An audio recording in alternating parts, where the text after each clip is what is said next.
remove the front cover, and there is the Pixel 2 in its full glory.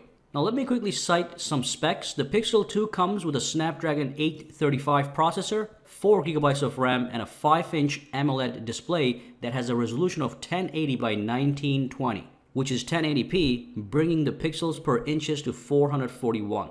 The 1080p screen resolution comes as a disappointment, as the larger Pixel 2 XL comes with 1440 by 2880 resolution, which is more fitting of a smartphone in a flagship status. Now let's do a quick tour around the Pixel 2, but before that, let me show you what you get in the box with your Pixel 2 purchase. So we have all the standard stuff with a few additions.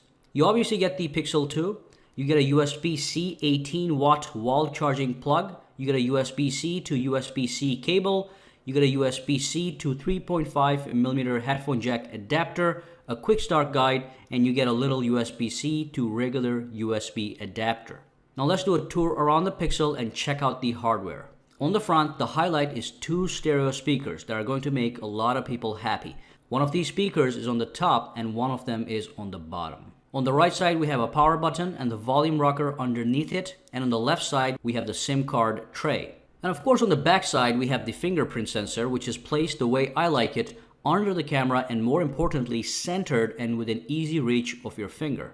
And then we have the camera right above it, and I like the fact that the camera sits in its own little rectangular block. The camera, of course, is the celebrated 12 megapixel camera with an aperture of f1.8 that received the really high DxO mark of 98, highest in the industry in fact. But we will not rely solely on that. Rather, we will wait for some real-life, credible comparisons to see how it stacks up compared to other flagships. Regardless, this camera will be one of the top smartphone cameras in the market. Now finally, on the bottom, we have a USB Type-C port with a missing headphone jack slot, which may or may not bother some people.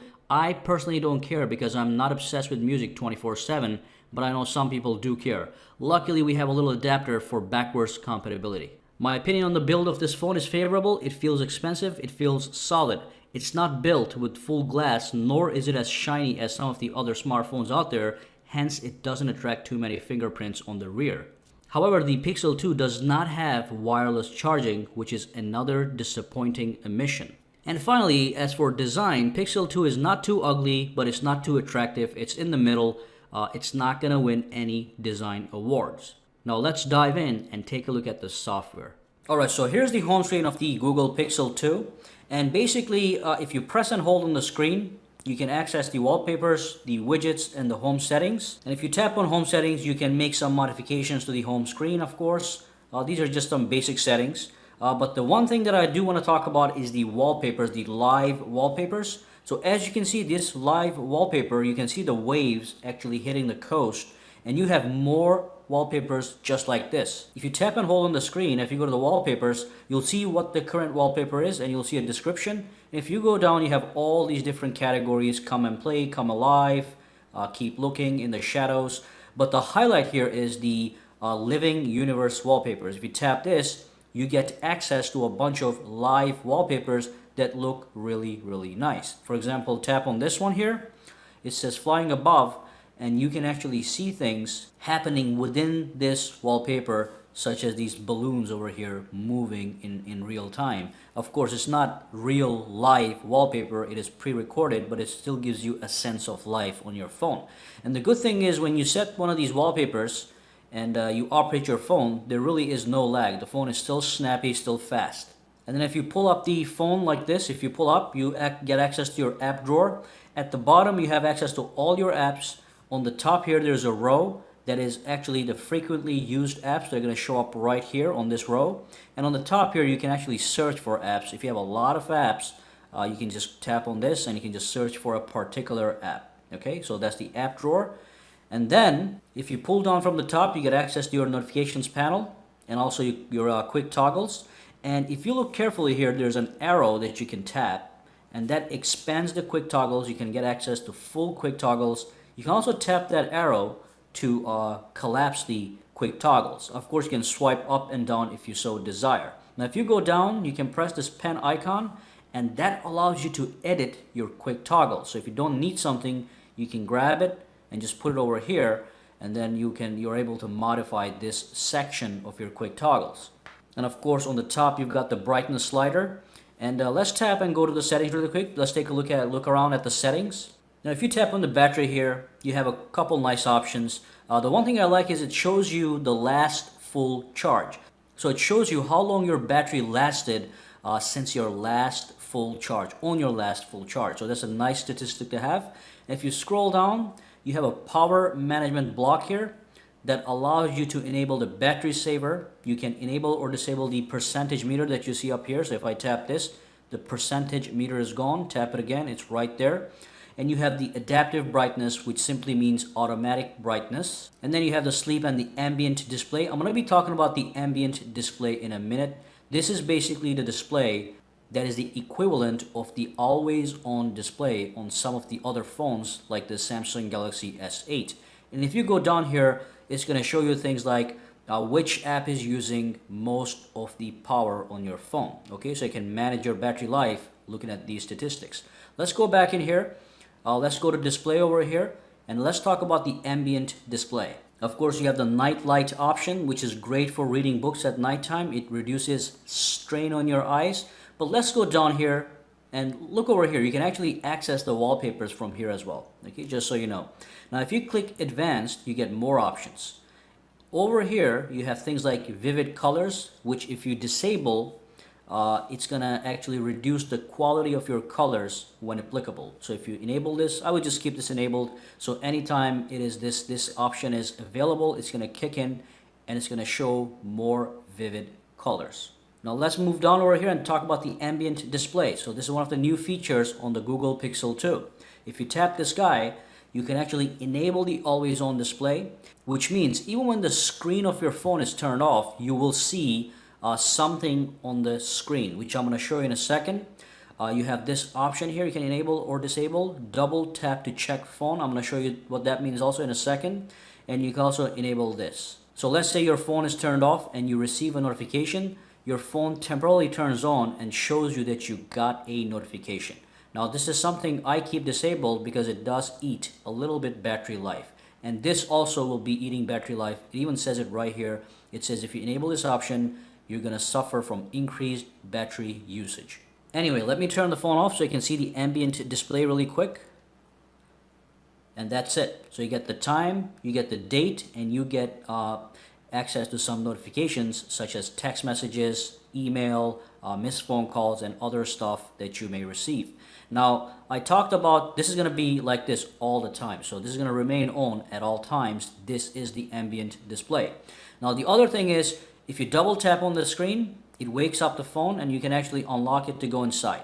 Okay? If you have a PIN number, you just put in your PIN number. If you don't have a PIN number, it goes right inside.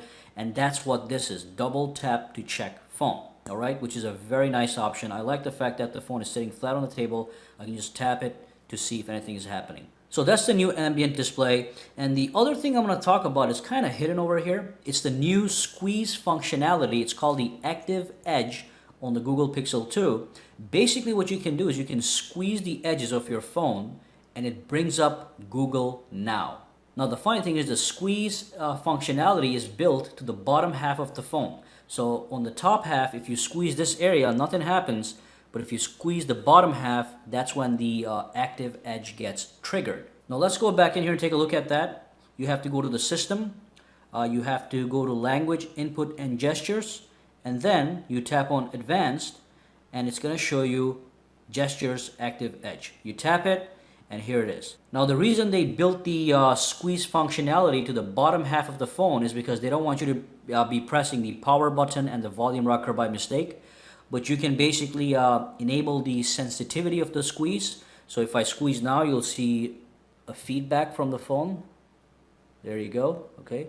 So you can actually test drive it in this screen. So you can squeeze for the Google Assistant. You can also allow the squeeze to happen when the screen is off.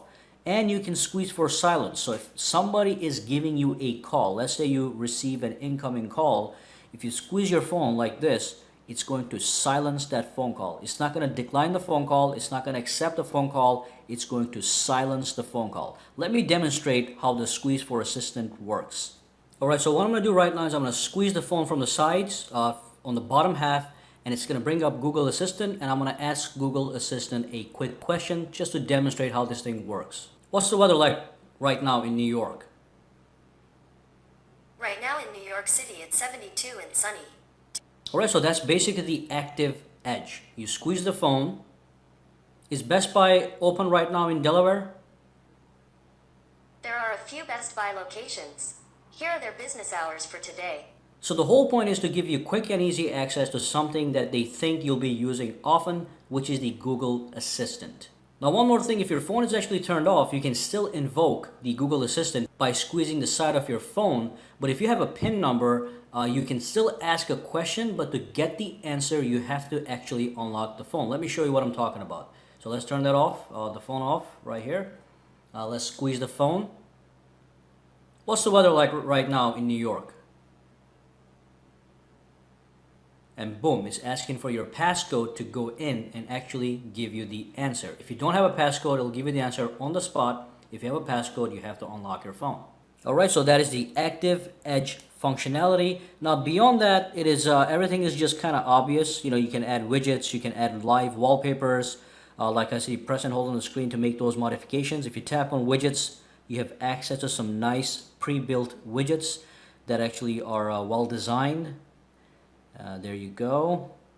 Okay, and then you have access to live wallpapers that look really, really nice.